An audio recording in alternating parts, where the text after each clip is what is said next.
Antonio Maillo, coordinador federal de Izquierda Unida, muchas gracias por acceder a esta entrevista con Público. Encantado siempre de venir aquí. El último gran suceso que hemos tenido recientemente ha sido la emergencia, el drama de la Dana en Valencia, con tantas víctimas, con esa catástrofe relacionada con el cambio climático. Y otro de los ámbitos o hitos que hemos visto dentro de esa emergencia es que parece que la ultraderecha ha logrado mimetizarse en cierta manera con el momento de indignación que causó esta Dana, ¿no? Y con las víctimas en la sociedad valenciana, orquestando relatos, parece que dirigiendo un poco el momento político, ¿no? En determinados momentos. Porque hay una cierta sensación de que en los últimos años la izquierda llega tarde o incluso a veces directamente no llega a estos procesos de conexión con la sociedad civil y de indignación de la sociedad civil.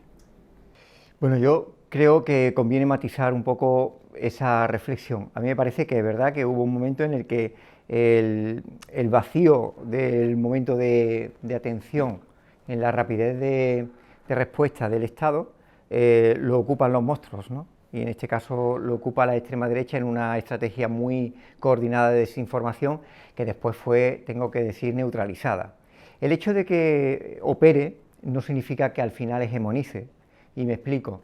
La manifestación masiva y popular que hubo en la ciudad de Valencia el sábado, 6 días después, fue una manifestación que en modo alguno estuvo homogeneizada ni manipulada por la extrema derecha y que refleja el poder, el dolor de un pueblo, ¿no?, ante una tragedia de este tipo, y también el rechazo, incluso con el silencio, a ese tipo de estrategia de utilitarismo en una tragedia de estas dimensiones, donde ya son 217 los fallecidos en la Comunidad Valenciana, que si sumamos lo de Castilla-La Mancha y la persona de Andalucía, pues casi llegamos a 225, y desde ese dolor y de tragedia, desde ese shock emocional que sigue teniendo la población de los municipios más afectados, hay una reconducción y sobre todo hay un doble sentimiento. El primero, el que yo hablaba con los coordinadores locales de la asamblea de pueblos como Paiporta, Catarroja, Benetúser, Chiva, etcétera, en el que se sentían abandonados, que no había una respuesta rápida. Y la segunda ocasión que tuve oportunidad de hablar con ellos de manera pormenorizada fue también con un sentimiento de que no los olvidemos. Y yo creo que eso es un reto muy importante ahora. No los podemos olvidar y sienten que aunque lenta va llegando la ayuda del Estado y ahora lo que hay es mucha inseguridad porque es que se les ha venido abajo todas sus seguridades, ¿no? Con lo cual yo creo que lo más importante, el Estado no puede abandonar la Comunidad Valenciana, la atención a la población afectada, y en el caso de la izquierda lo que tenemos que hacer es trabajar codo con el pueblo y desde luego no caer en la trampa de jugar a la desinformación a la contra, sino que en todo caso jugar con obras, que es estar con la gente y no alejada de ella, ¿no? Usted ha asegurado recientemente que esta emergencia, que esa tragedia hace que la legislatura entre en una nueva fase. ¿Por qué ha dicho esto? ¿A qué se refiere? Porque yo creo que no es que entre en una nueva fase la legislatura, sino que lo que entra en una nueva fase es el rasante de la propia sociedad. Yo creo que la crisis ecosocial de la que muchas organizaciones hemos estado hablando permanentemente y que no nos hemos sentido escuchados de una manera proporcional a la gravedad del asunto, se convierte ahora o deviene en una de las prioridades en el debate. Y yo creo que en ese sentido hay una nueva fase porque además cambian las coordenadas de las prioridades.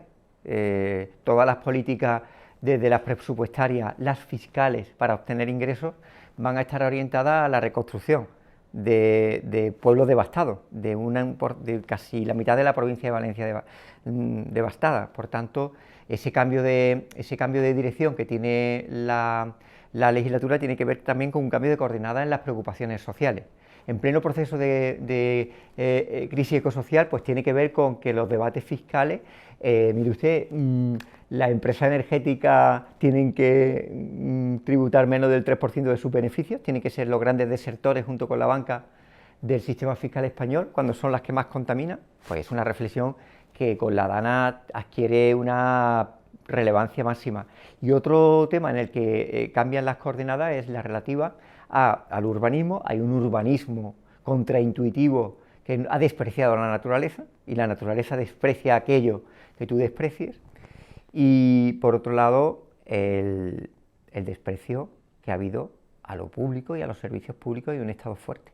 Y creo que ahí se sienta una tercera coordenada en esta legislatura, que es afrontar una profundización en el fortalecimiento del Estado y no en el debilitamiento. Y hay causas que posibilitan que las líneas de discurso que tiene la izquierda se puedan ver más permeabilizadas por sectores sociales que antes no las tenían en cuenta. Señor Maillo, Podemos ha criticado la gestión de la Dana, tanto la gestión hecha por el Gobierno valenciano como por el Gobierno del Estado español, por no haber declarado la emergencia nacional. Vemos cómo Podemos también está haciendo críticas desde la izquierda al Gobierno actual de coalición. ¿Cómo vive esto Izquierda Unida, que forma parte del Gobierno? ¿Qué relación plantea Izquierda Unida con el Gobierno de coalición, estando desde dentro, pero desde una forma crítica, desde la izquierda? Bueno, Podemos puede hacer lo que quiera. Las críticas no significa que porque sean críticas de Podemos sean necesariamente de izquierda. Y ellos son una organización que tiene su autonomía y su capacidad de gestión, y ellos considerarán lo que deben hacer. Nosotros lo que sí tenemos claro es que como Izquierda Unida valoramos la necesidad en su momento del estado de alarma, porque era una figura jurídica que ocupaba la incompetencia manifiesta de la comunidad autónoma, y desde una petición desesperada de amplios sectores de la población que no entendían de procedimiento administrativo de competencia entre niveles de Estado, lo que querían era que se fuera más eficiente. Y de hecho le puedo decir que aunque formalmente no se ha propuesto el estado de alarma, de facto lo está, porque quien ha tomado las riendas, y se nota, es el Gobierno central. Y por tanto, desde esa perspectiva, Izquierda Unida lo que ha estado desde el primer minuto es estando muy atento a las peticiones de la población, que estaba en estado de shock y con una necesidad de ser atendida, muy preocupada por la retirada de basuras y de fango en las poblaciones, y que eso se tramitara. Quejosa por el primer papel del Ejército, la UME, que se dedicó a labores de vigilancia antes de pasar a una labor más proactiva como está ahora, y a eso nos dedicamos, nos arremangamos para intentar ayudar a lo que era más importante en ese momento, y no a hacer un análisis desde fuera de lo que estaba haciendo el Gobierno. Nos parecía que esa era la responsabilidad, y es lo que hemos hecho. Me preguntaba también por qué relación cree que tiene que tener Izquierda Unida estando en el Gobierno, pero para hacer crítica desde la izquierda, un Gobierno que a veces no va tan lejos como... Nosotros el hecho de que estemos en el Gobierno y que apoyamos al Gobierno, y además que queremos que se agote la legislatura, no significa que estemos mudos, significa que precisamente como corresponsables de un Gobierno queremos que funcione.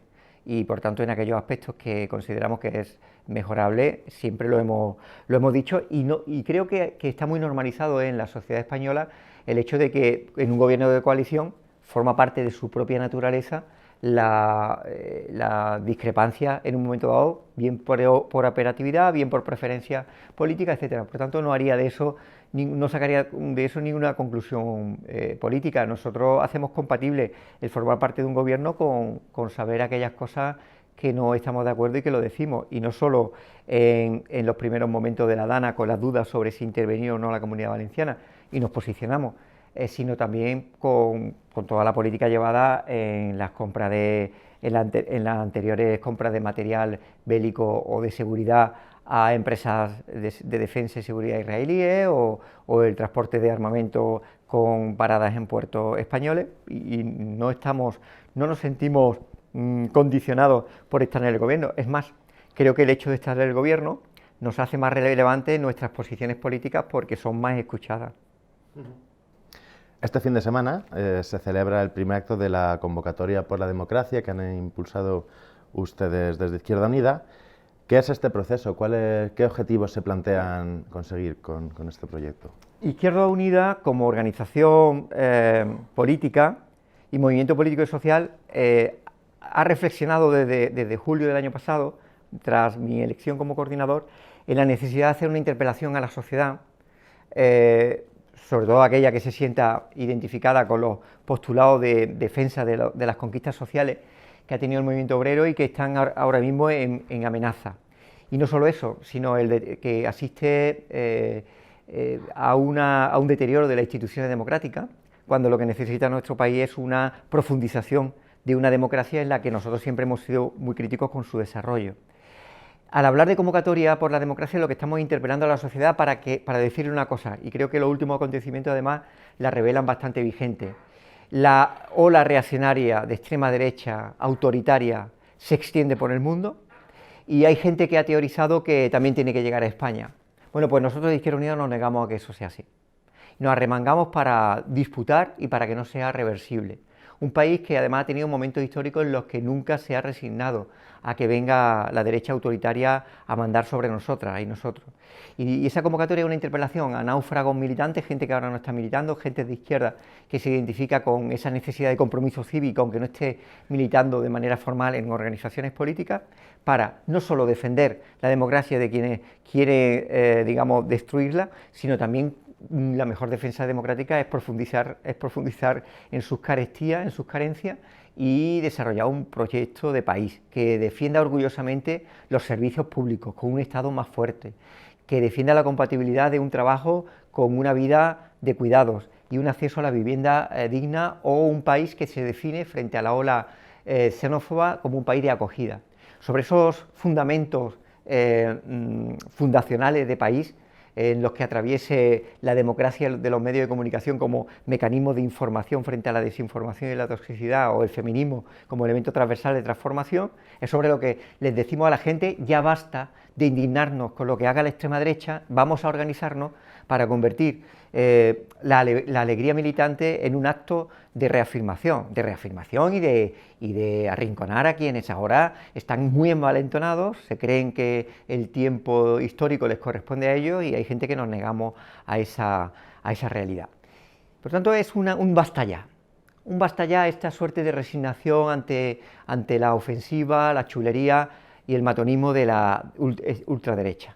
Y por eso hacemos una interpelación y les decimos a la gente: os apuntáis no solo a la defensa de la democracia, del statu quo, no se trata de eso, se trata de que la mejor forma de defenderse o de evitar la llegada de la extrema derecha no es levantando el espantajo de que vienen en abstracto, porque eso lo único que puede hacer es que por efecto contraintuitivo haya gente que se apunte a lo nuevo, sino de construir a la ofensiva, de estar a la ofensiva desde la izquierda, que llevábamos demasiado tiempo a la defensiva, en la construcción de un país que digamos, contravenga ese modelo de desaparición del Estado, desprecio de los impuestos como elemento corrector de desigualdades, desactivación de la sanidad, educación o servicios sociales públicos como elemento fundamental de un Estado que atiende a su gente, ¿no?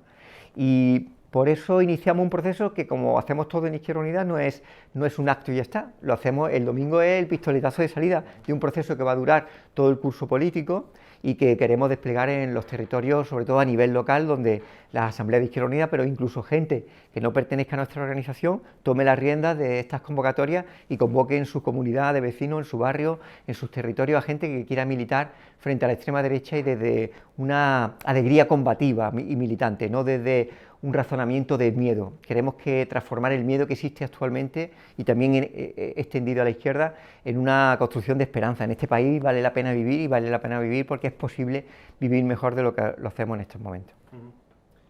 En julio usted dijo, a cuenta del resultado de las elecciones francesas, que este hito demostraba que la ola reaccionaria era reversible, ¿no? Sin embargo, 4 meses después vemos la victoria de Donald Trump en Estados Unidos. ¿Sigue pensando igual? Sigo pensando que está en disputa, efectivamente. Es decir, y lo dije también cuando la victoria in extremis y muy sui generis de Francia, ¿no? Que es que hay momentos, el hecho de que haya momentos de avance y momentos de retroceso de gobiernos reaccionarios significa precisamente que estamos en disputa y por tanto no hay una irreversibilidad, y me mantengo.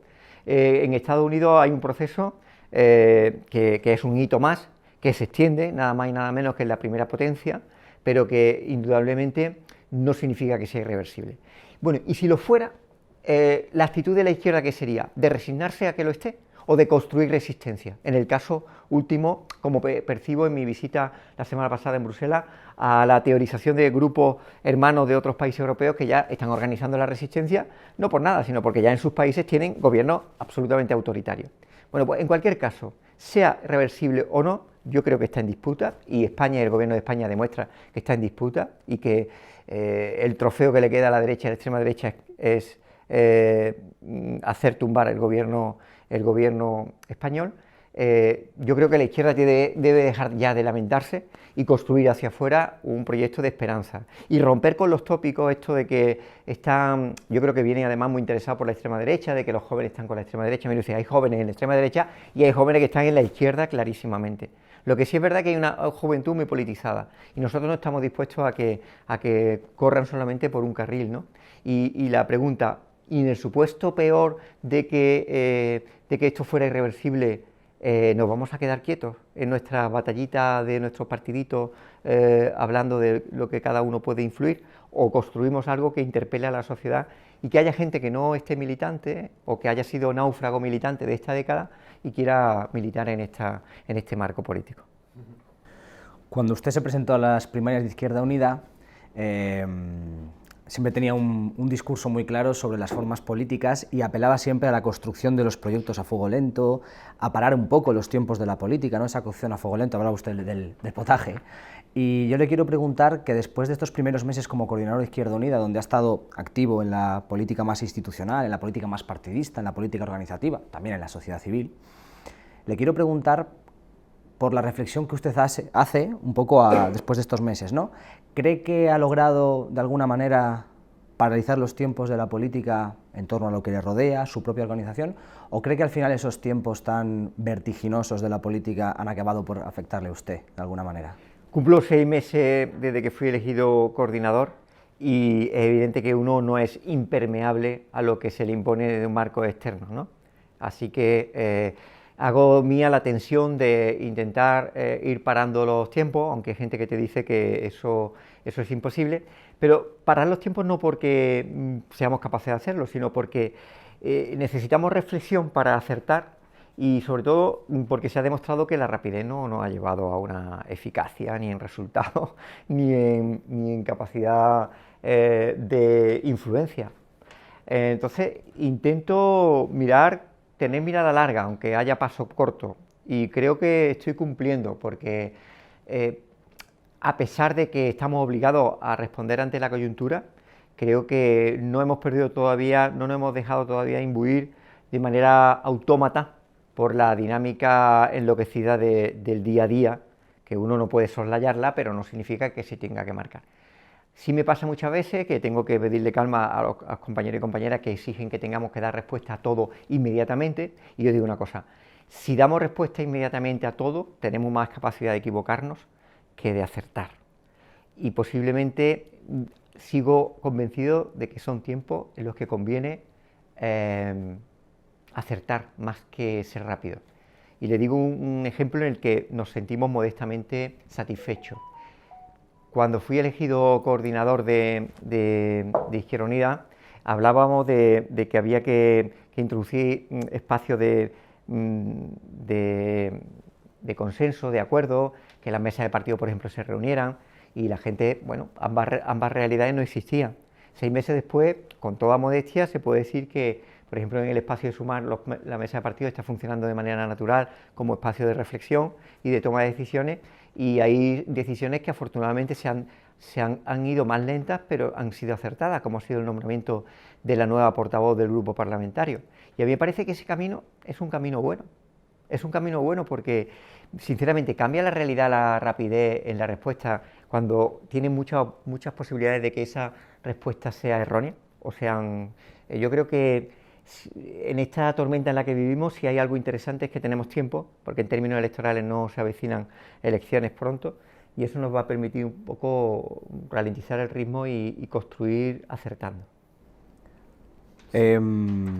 Esta semana el grupo parlamentario de Sumar parece que va a iniciar esa reestructuración, esa reorganización que ustedes pidieron a raíz del caso de Rejón, ¿no? Es decir, lo pedimos antes, lo que pasa es que hemos pedido acelerarlo. Se ha acelerado, claro. O sea, ustedes pidieron, cuando usted llegó a la Coordinación Federal de Izquierda Unida, pidieron, digamos, introducir elementos democráticos y de relaciones horizontales dentro del espacio político que afectaban a todos los ámbitos, también al parlamentario, el grupo plurinacional de Sumar. Y esta semana parece que eso va a comenzar a pasar, ¿no? Al parecer estos cambios están por ver, después de designar a la nueva portavoz, a Verónica Martínez Barbero, portavoz del grupo, pues van a afectar a puede ser que portavocías adjuntas, a comisiones, presidencia de comisiones, lo veremos. Yo le quería preguntar si el cambio de, digamos, de personas dentro de la dirección del grupo, de personas dentro de las comisiones, de las portavocías adjuntas, ayudan a establecer esas... ¿Cómo pueden ayudar estos cambios a establecer esas relaciones de horizontalidad, a tener elementos más democráticos dentro del espacio? Yo creo que el mero hecho de plantearse, de ponerse sobre la mesa la posibilidad de que todos participemos y aportemos soluciones. El proceso de elección de la portavoz, como le digo, que haya sido por consenso, me parece una magnífica noticia y es una especie de ejemplo a seguir, que confiamos se consolide en el resto de la reestructuración del grupo, en el que Izquierda Unida ha sido muy transparente en sus posiciones. Somos conscientes de que somos una parte y que por tanto no todo lo que podemos, ojalá todo lo que planteamos tenga que salir adelante. Somos, igual que nosotros planteamos propuestas, legitimamos que otros también la hagan, pero el mero hecho de que ya se escuchen y haya un cambio de rasante en el sentido de que haya un esfuerzo de síntesis de acuerdo, a nosotros nos parece favorable. Aspiramos a una profunda reorganización porque creo que las razones objetivas que nos llevan a ello están más que justificadas y tenemos necesidad de reconectar con mucha gente que se ha quedado en estado de shock con los últimos acontecimientos y que necesitan de una propuesta que sea radical en el sentido de ir a la raíz para iniciar una nueva etapa, aquí también, en el Grupo Parlamentario Sumar, en lo que queda de legislatura, que queda todavía mucho. En esta nueva etapa, IU ha defendido cambiar el nombre del grupo parlamentario. Parece que Sumar, Movimiento Sumar, no lo ve tan claro. ¿Está en duda la marca del proyecto? ¿Cree que es algo al que acabará cediendo sus compañeros? Bueno, lo hemos dicho y no me queda más que reiterar. Si hay un partido que se llama Movimiento Sumar y hay una coalición que se llama Sumar, hay una confusión evidente, que cuando los compañeros de Movimiento Sumar hablan en nombre de ellos, además dicen que no hablan en nombre de Sumar, con lo cual la gente piensa que habla en nombre de todas las organizaciones que estamos en el grupo parlamentario. Eso, yo creo que en política, si hay una regla clara, es que no se puede confundir y que hay que evitar la confusión, y por tanto ahí hay una evidente confusión que nosotros hemos planteado y creo que nos asiste la razón. Pero bueno, intentaremos convencer al resto de la gente para que esa propuesta tiene una lógica aplastante. Y es que nadie puede hablar por una parte no puede hablar por el todo, ni se pueden confundir, y todo proyecto que quiera ser sólido y que tenga largo plazo debe ser un proyecto clarificador. Yo opino que con el peso de las razones todo el mundo convendrá en estas conclusiones. Nos costará más o menos convencerlos, pero creo que al final se llegará a un buen acuerdo. ¿Es Yolanda Díaz actualmente la líder del espacio político? Después de un ciclo electoral en el que se ha producido un desgaste importante, después de una serie de toma de decisiones que tenían un núcleo dirigente que ha pesado a la hora de tomar esas decisiones, hay algunas voces que están apuntando a que, bueno, cuál es el papel de Yolanda Díaz ahora, que además ha dado un paso atrás en el tema orgánico respecto a su propia formación, Movimiento Sumar. El espacio, como usted bien dice, es otro foro, es otro ámbito. Es la líder política del espacio a día de hoy. Es la vicepresidenta del Gobierno y ministra de Trabajo, muy buena ministra, por cierto. ¿Y la líder política? Es la ministra de Trabajo y vicepresidenta del Gobierno, que no es menor, ¿no? Creo que tiene la mayor responsabilidad institucional de lo que representa la parte minoritaria del Gobierno de coalición. Creo que debe hacer, y es su haber, un trabajo político en política laboral que me parece que es sobresaliente, pero evidentemente ella renunció a ser la referente política en los mismos términos que lo era antes de las elecciones europeas, no lo digo yo, lo dijo ella misma, ¿no? Y ese debate está más que superado, ¿no? Ustedes desde Izquierda Unida también han pedido, además lo han introducido en un documento aprobado por sus órganos de dirección, han pedido construir, o han dicho que ustedes van a tratar de construir, mejor dicho, una candidatura única de las izquierdas para el próximo ciclo electoral, que no sabemos cuándo llegará y que de momento no está en el horizonte. Y se han revelado como un actor que interlocuta con todos los partidos de la izquierda, con los partidos que están dentro de la coalición de Sumar a día de hoy, y también con Podemos, que decidió salirse del grupo parlamentario de la coalición hace un tiempo. Sin embargo, se desprende que a ese llamamiento que ustedes hacen al debate, de momento, que es un debate, el debate de la unidad, Podemos lo repele, ¿no? O sea, Podemos no quiere entrar en ese debate, no quiere entrar en ese marco, y de hecho ha habido, bueno, pues como una serie de también declaraciones cruzadas, usted llamando a la unidad. De hecho, ellos han dicho que ustedes llaman ahora a la unidad de la izquierda porque han constatado que el proyecto en el que se embarcaron con Sumar ha fracasado y, bueno, pues están buscando, ¿no?, otro foro. Y yo le digo que con todo este discurso, este ruido, o como usted le quiera llamar, ¿hay mimbres para lograr esa candidatura única, con lo que usted ha palpado pidiendo la unidad? Mire, Izquierda Unida se puede decir muchas cosas, pero lo que no se puede decir es que no sea transparente en su visión estratégica.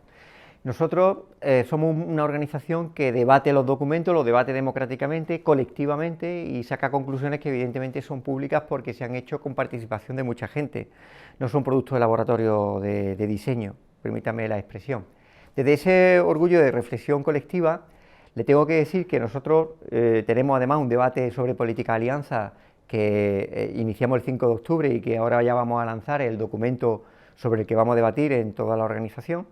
Y sobre esa política de alianza definirá más nuestra propuesta, que siempre ha sido de Frente Amplio, pero hay de aquel que crea que nuestra exposición pública o transparente de una apuesta por la unidad se convierta en una debilidad táctica de estos van a tragar con lo que sea. Digo hay porque no se han enterado de nada. Quiero decir que hay que tener mucho cuidado con dos reglas que para mí son fundamentales en política, que es nunca desdeñar a nadie y nunca sentir o nunca despreciar la inteligencia de la gente a la que te dirige. Cuando se rompen esas dos reglas, los proyectos políticos, las políticas o políticos que lo aplican, entran en barrena. Y yo creo que me guardaría mucho de hablar de otras organizaciones y de sus estrategias políticas. Nosotros exponemos la nuestra, ya la hemos expuesto, no vamos a dar vueltas a lo mismo, y lo que apelo a los demás es que a la sociedad les diga cuáles son sus alternativas. Para, en primer lugar, un imperativo ético y cívico que tenemos de que la ola reaccionaria no entre en España en forma de gobierno, aunque ya está entrando en términos de debate social, indudablemente, y para que haya un proyecto de izquierda sólida que diga una cosa y la misma cuando estamos gobernando o cuando estamos en oposición, que tenga sostenimiento fuera de la coyuntura, que no sea oportunista ni cortoplacista, y que tenga una visión de proyecto sólido para 10 o 15 años en España. Le digo esto porque en estos momentos existe el riesgo de que, dedicándonos a nuestras cositas, no seamos capaces de conformar un proyecto de país de larga duración y con certidumbre y seguridad humana a las clases trabajadoras a las que representamos. Y esa es la apelación que hacemos, por ejemplo, con la convocatoria por la democracia, que es una interpelación a la gente trabajadora a que se organice para defender sus derechos y conquistar otros, y es una interpelación que hago al resto de organizaciones para dejar de estar en debate interno. Yo también me asumo mi autocrítica en la parte que me toque y hablar de proyectos de país y hacerlo desde el respeto máximo entre las organizaciones y el respeto a la inteligencia de la gente. ¿Cree que tiene sentido la legislatura en el contexto actual? Prácticamente es imposible que saque adelante el Gobierno medidas progresistas por la aritmética parlamentaria que hay. Y parece que el objetivo del Gobierno se está convirtiendo un poco en resistir, en mantenerse en el tiempo. ¿Lo percibe así? ¿Qué sentido tiene la legislatura en estos momentos? La legislatura es endiablada desde el primer día. Y el problema en política es saber si uno quiere gestionar lo ideal, sobre presupuestos que no existen, o tienes que gestionar una realidad que no te gusta. Yo opto por la segunda. Creo que hay que gestionar la realidad aunque no te guste. Y dentro de la realidad y dentro de la correlación de fuerzas, optimizarla. En estos momentos creo que las mejores condiciones que se pueden dar es que el Gobierno siga adelante en la legislatura y combatir en la calle lo que no es producto de aritmética parlamentaria. Le voy a poner el ejemplo en las políticas de vivienda. Yo creo que son muy importantes para abrir cauce en un cambio de registro en política de vivienda, la movilización popular por encima de la aritmética parlamentaria. Y lo mismo que se hizo en la lucha de los pensionistas, que tengo que reconocer que las movilizaciones, por ejemplo, en el País Vasco, de pensionistas vascos fueron determinantes para doblar el brazo al Partido Nacionalista Vasco. Las movilizaciones en torno a la vivienda, en torno a la defensa de servicios públicos, como este fin de semana en Andalucía con la sanidad pública, son las que pueden doblegar una aritmética parlamentaria que no nos favorece a las fuerzas de izquierda. Pero entonces, ¿la solución qué es?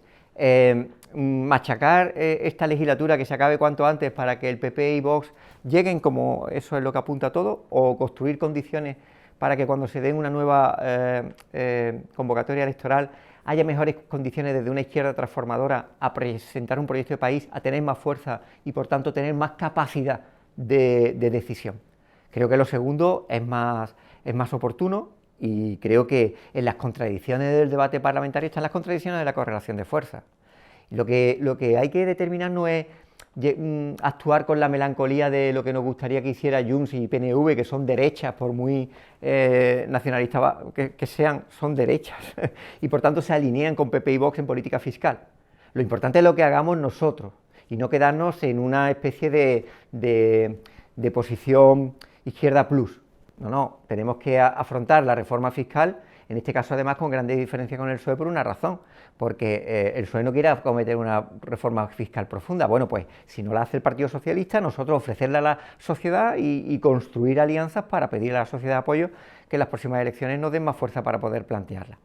La clave no está en intentar doblegar o hacer que no piensen lo que piensan otros supuestos aliados parlamentarios. La clave está en lo que pensamos nosotros. Y me parece que tenemos que salir más con política, una mayor política audaz, y creo que en política fiscal, en términos de fiscalidad, se están acometiendo propuestas y alternativas que demuestran que tenemos proyectos y que además pueden ser el centro del debate político. Otra cosa será el resultado derivado de la correlación de fuerzas en los parlamentos, pero me parece que eso y una movilización popular necesaria es indispensable para que se abra más el campo de la izquierda. El Partido Socialista, hasta que no ve que el fruto está muy maduro, no lo recoge. Mire, una habilidad táctica que ha tenido a lo largo de los tiempos, en su medición de los tiempos políticos. Nosotros construimos de una forma que es crear las condiciones para que sean favorables las posturas o tesis más a la izquierda en el gobierno. Lo que sí está claro es que unas negociaciones aritméticas de corte, de moqueta, vamos a decirlo así, unas negociaciones de palacio, tenemos todas las de perder porque somos la parte minoritaria del gobierno. Dígame 2 o 3 prioridades para IU, para sacar adelante medidas legislativas para esta legislatura. Vivienda, vivienda, vivienda. En términos de materialidad, los logros laborales que se han conseguido a través de la mejora de la renta, el salario mínimo y otras mejoras salariales están succionados o neutralizados por ese gran agujero negro que son la transferencia de renta a los alquileres y al pago de hipotecas de la vivienda. Esa cojera que tenemos actualmente en este momento de la legislatura, tenemos que corregirla en un cambio sustancial en política de vivienda. ¿Qué pasa? Por tener una garantía de financiación del 2%, una garantía de financiación para la construcción de parque público de vivienda, para el estímulo de las reformas de lo existente y para cambiar la fiscalidad de forma que empiece a dejar de ser rentable las viviendas turísticas en favor de viviendas de alquiler de larga duración. Creo que son medidas en las que tenemos que afrontar una reforma de la ley de la vivienda que se quedó insuficiente en torno a la capacidad que se le debe dar a los ayuntamientos para que con la Administración General del Estado puedan derivar en la declaración de zonas tensionadas si no colaboran, como está boicoteando actualmente los gobiernos de las comunidades autónomas del Partido Popular para conseguirlo. Y creo que con esas medidas legales, teniendo en cuenta que las políticas de vivienda tienen unos efectos bastante tardíos, hay que dar una medida de contención del tope de alquiler en zonas tensionadas y de castigo fiscal a los pisos turísticos para que estos se conviertan en aumento de oferta en alquiler de vivienda. Para ir terminando, Izquierda Unida está denunciando la llegada de unos barcos de la empresa Maersk, creo que son 13 barcos que podrían llegar en los próximos meses a los puertos españoles con armas para Israel. ¿Cree que el gobierno está haciendo lo correcto en este conflicto? ¿Cree que debería de ser más beligerante contra el genocidio que Israel tiene en marcha en Palestina? Nosotros pensamos que hay que romper todo tipo de relaciones con Israel, ya saben ustedes nuestra postura, y el hecho de que estemos en el gobierno creo que en alguna ocasión ha sido útil, como el hecho de suspender la posible llegada de de un barco con cargamento de material para Israel que iba a descargar en puertos españoles y que el gobierno desautorizó, por tanto se pudo hacer. Evidentemente se ha podido hacer la eliminación de los contratos de compra de material de defensa a empresas israelíes, que usted sabe que hay mucha trampa con esto porque a través de empresas israelíes que están ubicadas en España se seguían haciendo contratos, y nosotros apostamos por una ruptura de relaciones con un país que es genocida. Es decir, Israel está cometiendo un genocidio, y no solo España, yo creo que todos los países de la Unión Europea están teniendo una postura insuficiente. Que el gobierno de España, en comparación con el resto de los países de la Unión Europea, está teniendo una postura mucho mejor y más digna, sin lugar a dudas, pero nos quedamos con la necesidad de que sea mucho más firme de lo que actualmente es, a pesar de que se han dado avances y discursos en intervenciones internacionales que celebramos, porque España construye otra postura diferente a lo que es la inmensa mayoría de los países de la Unión Europea. Pues si no hay nada por parte de mi compañero Alexis, pues muchísimas gracias por atender a público una vez más. Muchas gracias, un placer para mí. Gracias.